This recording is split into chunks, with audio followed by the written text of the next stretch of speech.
Chapter 7.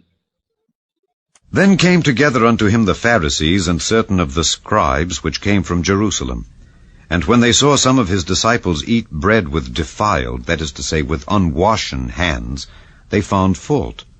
For the Pharisees and all the Jews, except they wash their hands oft, eat not, holding the tradition of the elders. And when they come from the market, except they wash, they eat not.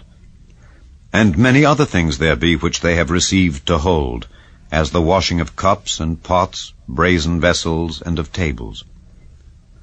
Then the Pharisees and scribes asked him, Why walk not thy disciples according to the tradition of the elders, but eat bread with unwashen hands? He answered and said unto them, Well hath Isaiah prophesied of you hypocrites, as it is written, This people honoureth me with their lips, but their heart is far from me. Howbeit in vain do they worship me, teaching for doctrines the commandments of men. For laying aside the commandment of God, ye hold the tradition of men, as the washing of pots and cups, and many other such like things ye do. And he said unto them, Full well ye reject the commandment of God, that ye may keep your own tradition. For Moses said, Honour thy father and thy mother, and whoso curseth father or mother, let him die the death. But ye say, If a man shall say to his father or mother, It is korban, that is to say, a gift, by whatsoever thou mightest be profited by me, he shall be free. And ye suffer him no more to do aught for his father or his mother, making the word of God of none effect through your tradition, which ye have delivered. And many such like things do ye. And when he had called all the people unto him, he said unto them, Hearken unto me every one of you, and understand. There is nothing from without a man that entering into him can defile him, but the things which come out of him, those are they that defile the man. If any man have ears to hear, let him hear. And when he was entered into the house from the people, his disciples asked him concerning the parable. And he saith unto them, Are ye so without understanding also? Do ye not perceive that whatsoever thing from without entereth into the man, it cannot defile him? Because it entereth not into his heart, but into the belly, and goeth out into the draught, purging all meats. And he said, That which cometh out of the man, that defileth the man.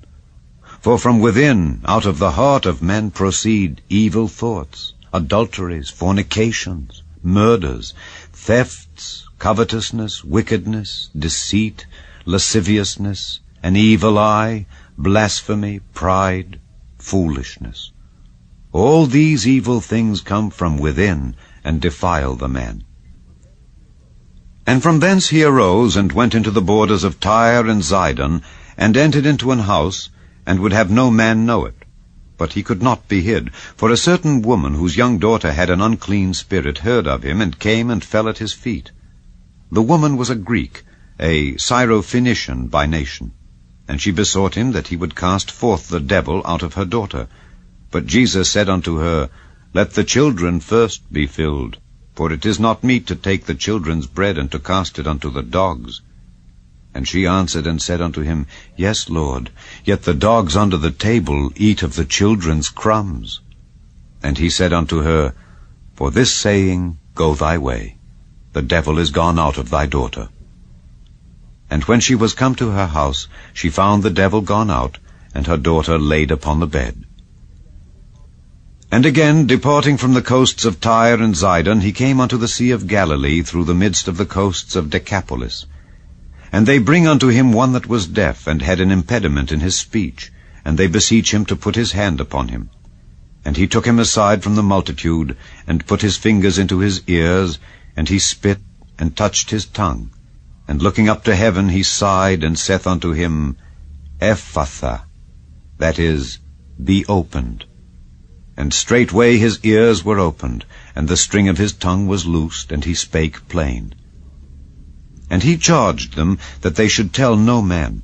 But the more he charged them, so much the more a great deal they published it, and were beyond measure astonished, saying, He hath done all things well. He maketh both the deaf to hear, and the dumb to speak.